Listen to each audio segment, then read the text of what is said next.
So, you're ready to quit your job. Maybe you've just got a much better offer, or you're just done with your current job and it's time to move on. Maybe you're ready for a career change or want to go back to school. And all that's keeping you from reaching that goal of quitting is you have no idea how to do it.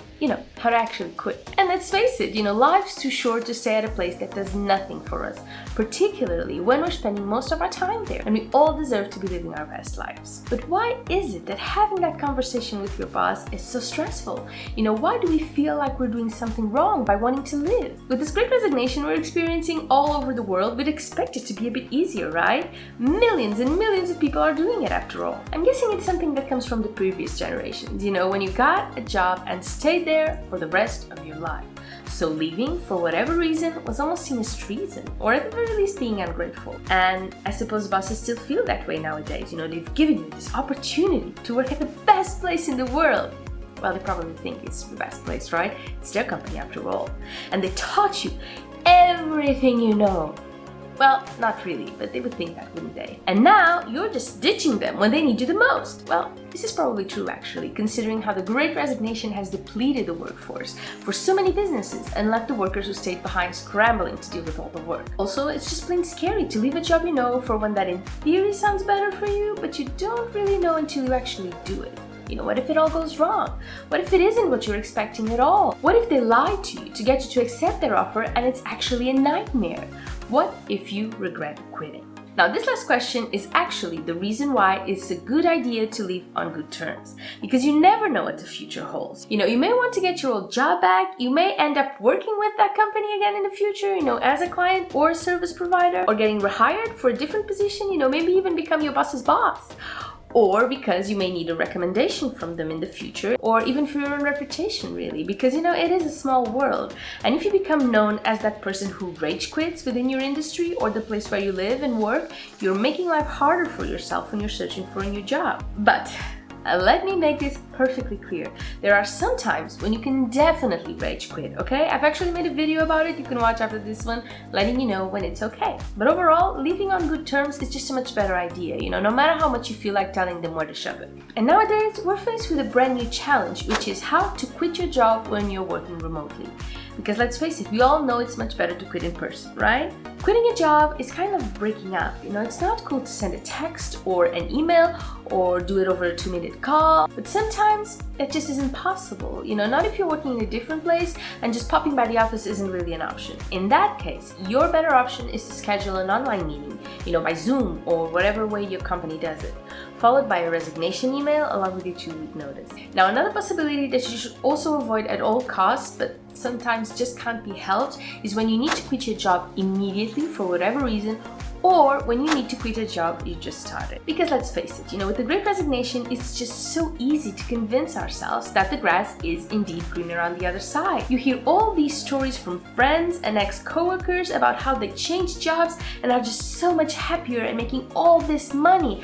And you're thinking, well, I'm totally missing out. So you take the plunge and switch jobs too. Except when you start a new job, it's not exactly what you expected. Maybe because you had high expectations, or maybe even because the people who hired you created those high expectations to get you on board that don't quite meet the reality. Either way, you are ready to jump ship again. Now, in both these cases, you need to do it in person and be as complimentary as you possibly can, even if it's not necessarily true, and make it clear to them there's absolutely no other option than to just do it, Offer them a reason that makes it clear it is completely beyond your control, even if the reason you're quitting is your boss is an idiot and your workplace is toxic. Good terms, remember?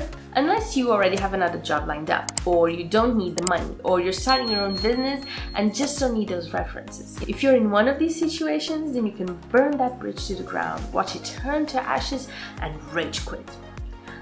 But let's assume you don't, and you may need their cooperation in the future, okay? Play nice. Okay, so let's play this out. You've decided to quit your job and are planning all your moves meticulously. Now, the first thing you need to decide is the date you're quitting on, and then stick to it. It is so easy to keep delaying it because you're dreading it, so just do it, okay? Remove that band-aid, you will just feel so much better once you're done. But watch out for your timing, okay? Make sure you schedule that meeting with HR or your boss at a quiet time.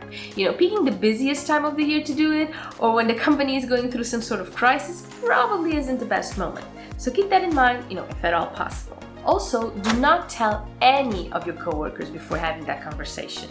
No, they will not keep it quiet. They will end up telling someone, and eventually everyone will know, okay? It's just the way it is. Okay, now for the talk itself. And this may be something you will want to practice in front of the mirror, because the more assertive you are about it, the better. As politely as you possibly can, tell them you're resigning.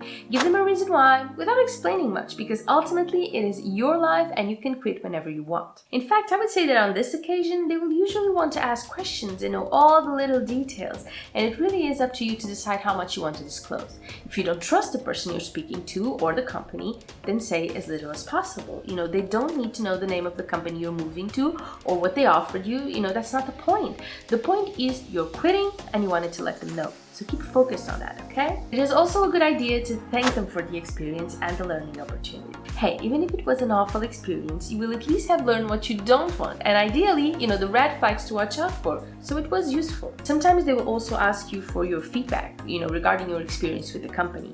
And it kind of depends on the situation, I guess. Some people will tell you to just say positive things, flatter the crap out of them and move on, because your opinion won't really count and you want to live on a positive note. But I have jobs that when I quit, I pointed out some things that I think could be improved, and they actually did it and made life so much easier for my ex-coworkers.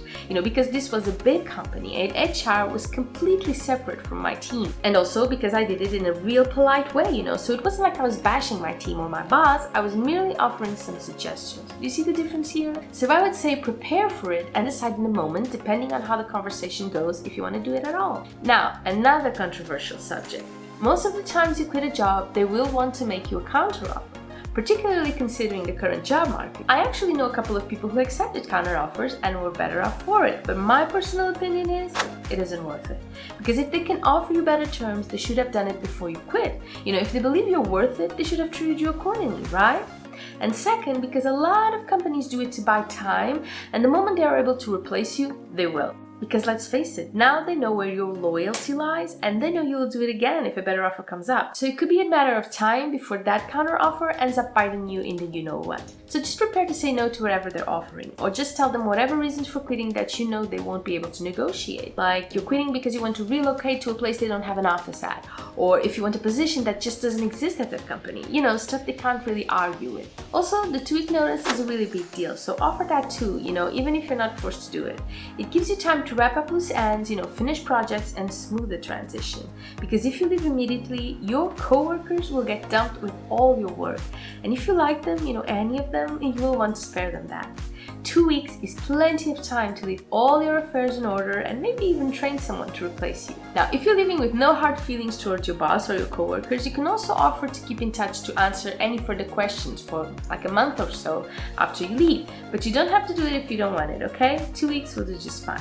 Okay, so you've resigned, refused all negotiations, and offered to stay on for another 2 weeks. That conversation is pretty much over. All you need to do next is to deliver your resignation letter. And you can find loads of templates online and pick one that is best for you.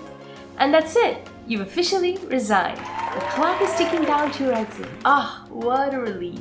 Now, if you want to know more about the Great Resignation and its latest updates, I have an entire playlist I think you will love. And you can start with this one, where I talk about how inflation and the rise in interest rates affected the Great Resignation, and if it made people quit any less or even more.